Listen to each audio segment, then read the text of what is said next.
Hello, my stitchy friends. This is Stacy of Stacy Creates Stuff. Welcome to my little corner of the world.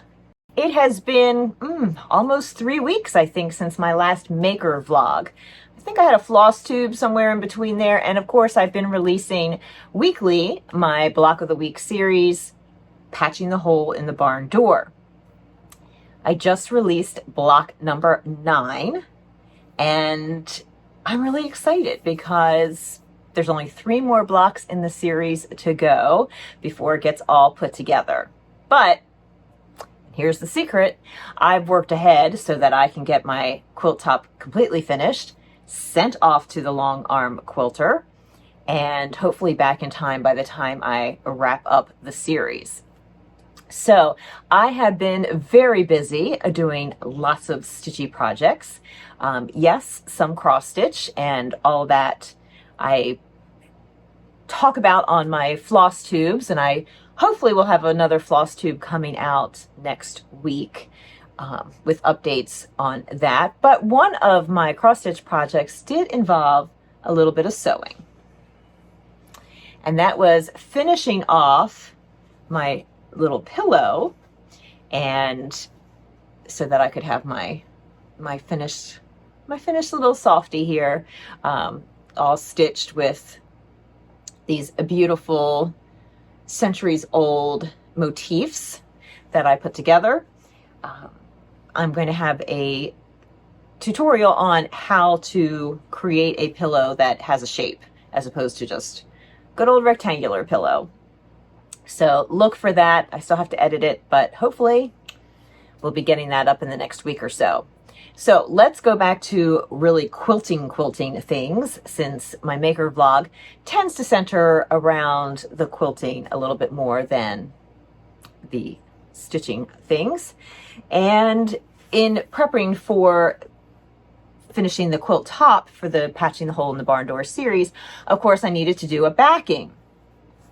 Now, I have a ton of fabric, but the theme of my block of the month was these 12 rainbow colors and then black and white fabrics. And I don't think I had any black and white fabrics that were enough to do just the backing. So of course, I decided to Frankenstein it. Frankenbacking? Well, you'll see. It's quite large because, of course, when you send it off to the quilter, or even if you're quilting it yourself, you need to allow some extra inches on each side and the top and bottom. So my long arm quilter requested, I think it was 4 inches on each side, so 8 inches longer and 8 inches wider than my quilt top. And I think I have a little bit more than that too, just as the way that it worked out. So to figure out which is the top and which is the bottom here, it doesn't really matter actually for this. Okay, here we go. So what I did was I put this 5-inch strip across the top. I did have to piece it. Somewhere there's a seam. There's a seam. You can really barely see it. Actually, you can't see it at all, but it's right here. And this part won't be quilted, so that will give her enough room to attach the quilt top and put the batting in and have enough leadway between where this attaches to the machine and where the quilt has to sit.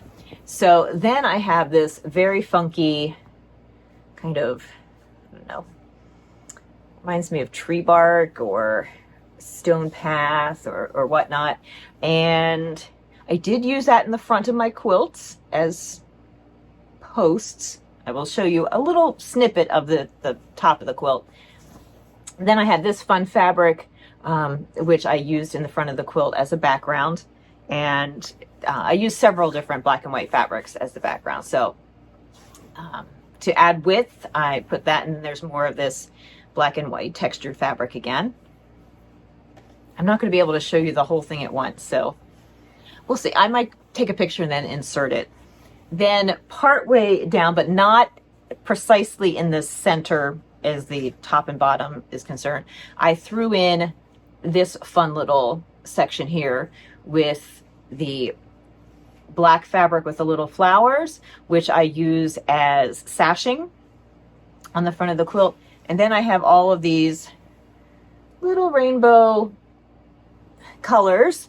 Those are the 12 colors that I used as the main fabrics in the front of the quilt. And then we pick up again with that textured black and white and the little mom sayings fabric again. Oh, and in between I have that white with the polka dots, which I also used in the front of the quilt. So this little piece here in the center, again, it's not exactly in the center. It should end up being above the center line a little bit, just to, it's very hard for a long arm quilter. I know, because I used to be a long arm quilter. It's pretty easy to center things side to side. Like, okay, here's the whole width of the back. I can center the quilt in there. It's a lot harder to center something top to bottom unless you turn the whole quilt around, and then it becomes harder to center side to side. So you can center in one direction, but it's a lot harder in the other. So I purposefully made this little section of, you know, texture and sayings here longer at the bottom section and shorter here at the top. So again, I'm going to try to insert a photo of the backing. The backing's really fun. I think quilt backings are often underrated. So it's, well, there you can see kind of like half of a piece.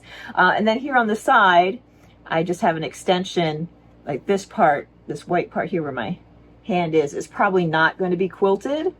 And the edge of the quilt will probably be somewhere in here.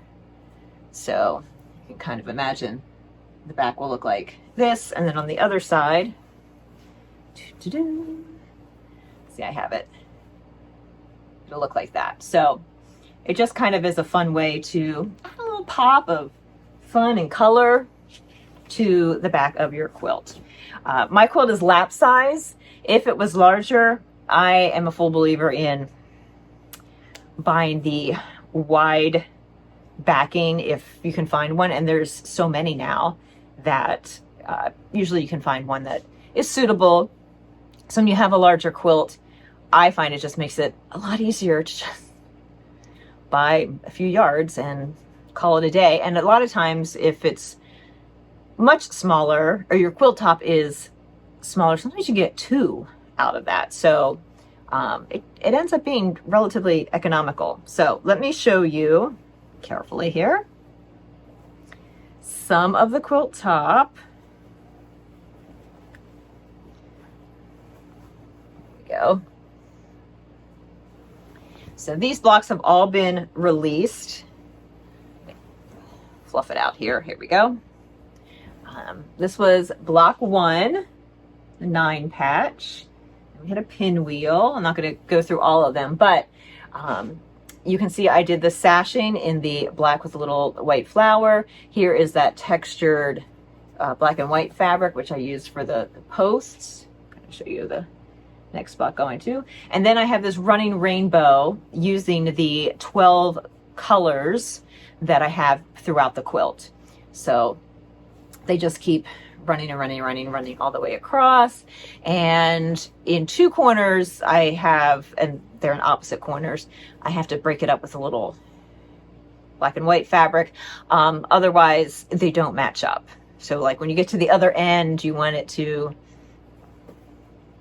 see, the pink goes back into the purple. So that was an easy solution. Involved a lot of mapping things out on my computer, but it's all good. So I'm very excited about that. If you are interested in joining the Block of the Week program, it is not too late. Like I said, I just released block 9. You can sign up for that mailing list using the link in the description below. You will be added to the list. You will get caught up on all the blocks that have been released, 1 through 9. Then as block 10, 11, and 12 come out, you'll get those on the weeks that they are released. unless this is after May 1st, 2004, in which case, then if you sign up, you will get one block a week. And I may have a way to get all of them, but not for free. So for free, you can sign up on the mailing list and get them. I hope that all made sense. And all the videos for constructing the blocks so far, block 1 through 9, are up on my channel in a playlist. I will also link that in the description below. So what else have I been working on? Well, if you have been with my channel for a while, thank you very much. I appreciate you coming back. You may remember the random rail fence. So let me figure out, oh, here we go. All right, let's see if I can hold it way back here. There we go. I bound it. Is it totally finished quilting? Not quite, but mostly. I was getting a little weary of carting it around, the, you know, all the little edges, a mess and whatnot, and it was mostly quilted. So there's one little area right in here that could use probably a few more flowers. I'll just put those in there, and then I'm going to call it a day. It is bound. I still have to go through and I just noticed there's a couple little threads that need to be trimmed. I have a tutorial on how to construct the random rail fence. I will link that in the description below. Also, maybe here. And it's a really fun quilt block to make. It's based, of course, on a traditional rail fence block, which are also super easy to make, but this is really fun because they're straight lines, but they are kind of random. You don't have to be so precise. So I love that. And then I decided I was going to do slow stitching. So when I first talked about slow stitching on my channel, I had several comments that were like, well, of course, hand quilting is very slow. But if you are not familiar with the slow stitching movement, you may not realize that while it is time consuming, it's slow time, it is also a meditative practice. So I have all different kinds of embroidery stitches on here. I stitch spirals, I have buttonhole stitch, I have a lot of running stitches, feather stitches, herringbone, chain, lazy daisy flowers. I also appliqued some hexagons on there. That was just kind of a fun little thing going on. And I really liked it. It was very meditative to sit and stitch until it wasn't, because now I was like, I just want this to be done. I'm going to hang it up on my wall, and when I feel the need to add a little to it, then I will add some more to it. But for now, I'm very happy with how it turned out. It's always so satisfying to finish off a quilt. You know, that binding, just sewing the binding on. I typically sew and then trim if I'm able to. That's not always the case. Sometimes the quilts, I trim them first, but this one, I sewed the binding on, stitched the first part of the binding on, then trimmed, and then I hand stitched the finish, and I hand bound it to the back. So all my hand stitching on the binding is on the back of the quilt. So here are my comments about this quilt. I very much enjoyed doing the slow stitching, and I look forward to my next project, hand quilting project, that will be using sashiko to do that. I have two small quilt tops that just lended themselves perfectly to embellishing with embroidery. They're both in black and white gray. That seems to be a theme with me. Black and white gray tones, and I think some color stitches would be amazing. So I'm going to work on that. But I wanted to get this done before. Now, I really don't have a problem with starting many projects and working on many projects at one time. But sometimes I just want one thing to be done before I sort of let it fritter away into oblivion when there's like this much left to work on it. So that was one thing. I wanted to get it done. The other thing is that I don't love the back. Oh, the backing fabric that I chose, I love that. But it's kind of a mess with the stitching. Now, there's lots of threads I still have to trim. But you see, there's definitely toe catchers. Like some of these stitches you wouldn't be able to do on a quilt that you were going to, use as a functional quilt. As a wall hanging, it's fine. Gonna hang it up. Nobody sees the back. So I have to figure out what I want to do if I do this type of stitching again. These various embroidery stitches. With the sashiko, there is a method to the way that you stitch that the front and the back, although they'll look different, will both look finished. So I'm looking forward to exploring that. Also with this quilt, and I will link to specifically where in the video, and I may have done it in a maker vlog, but I had different layers of batting in this quilt. So on the parts where I sort of have these half circles,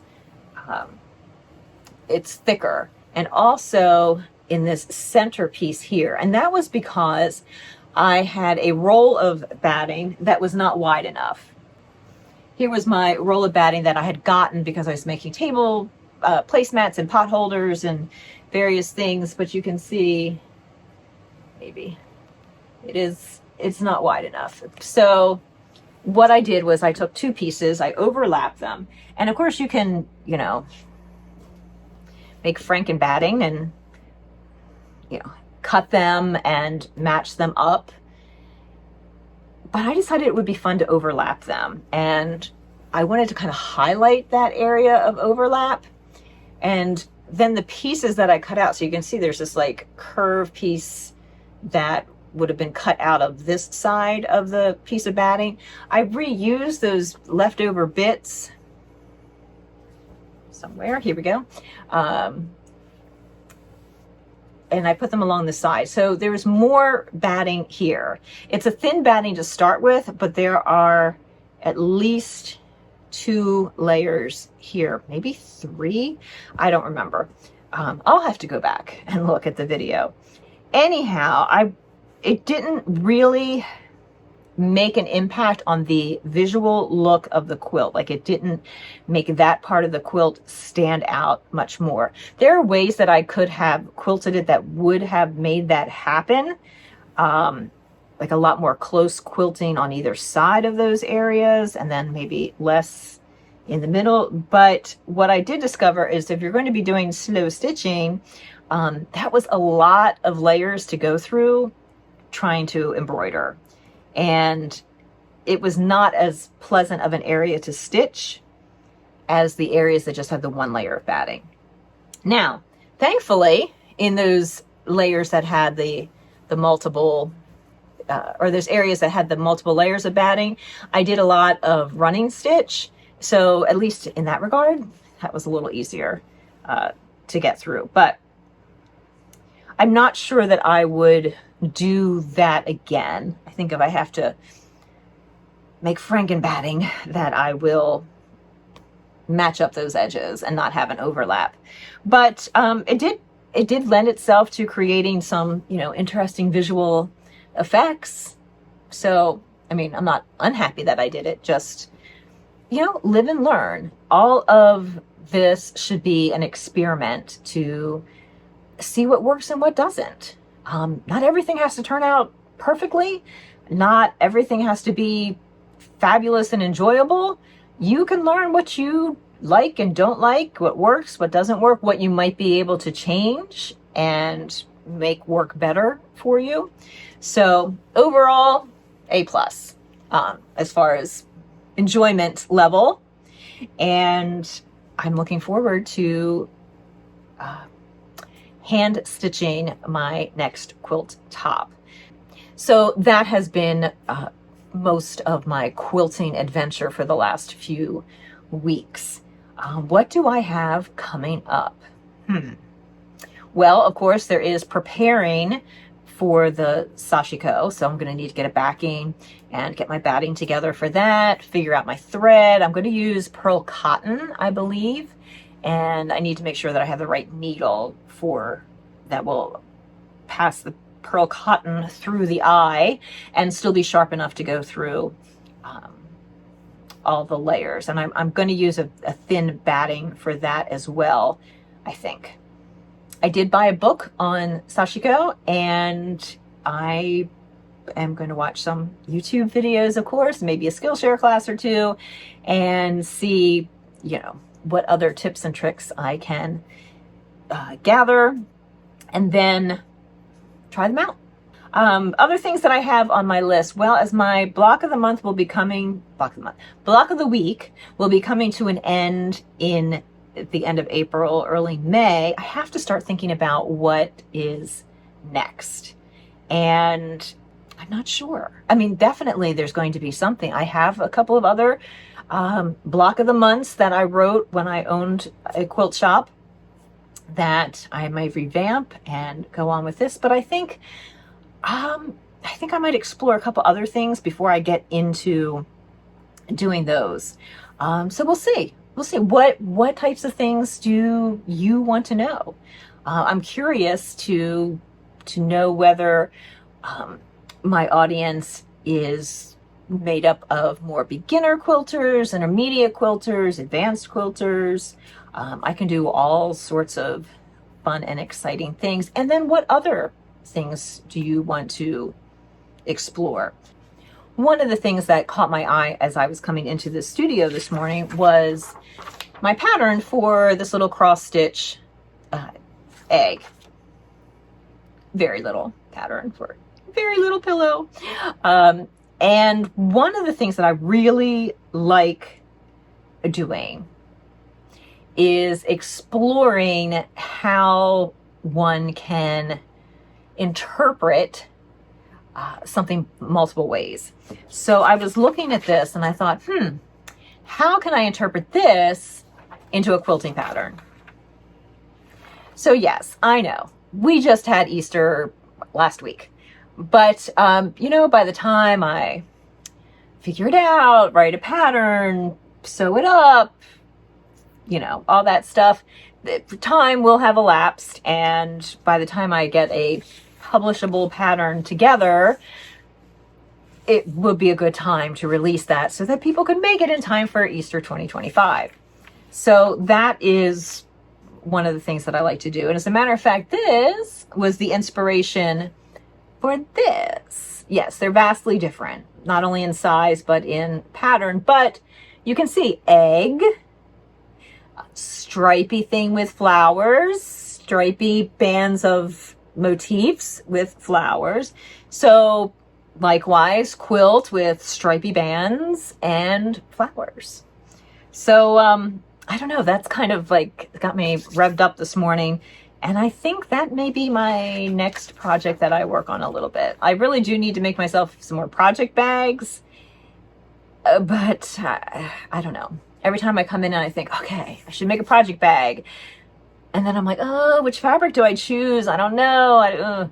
It just becomes too much. So this has inspired me. I think today I'm going to play around with designing some flowers.